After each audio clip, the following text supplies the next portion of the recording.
আজি মই এটা ভাতকেৰেলাৰ পৰাই কিমানখিনি ভাজি বনালোঁ। ভাতকেৰেলাটো অৱশ্যে ডাঙৰ আছিল।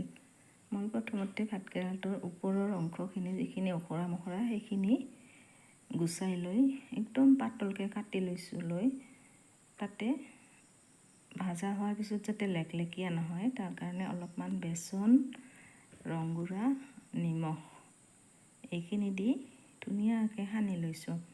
পানী কিন্তু দিয়া নাই, যিখিনি গাত লাগি আছে পানী সেইখিনিৰে মই সানি লৈছোঁ। আৰু বেচনো বেছি পৰিমাণ দিয়া নাই, অলপমান দিছোঁ যাতে গাত লাগি থাকে।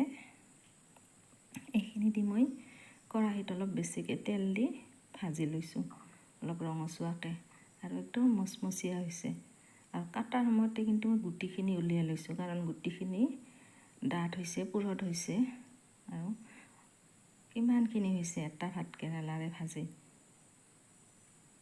ভাজিখিনি একদম ধুনীয়া হৈছে, দালি ভাতৰ লগত খোৱাৰ বাবে উপযুক্ত।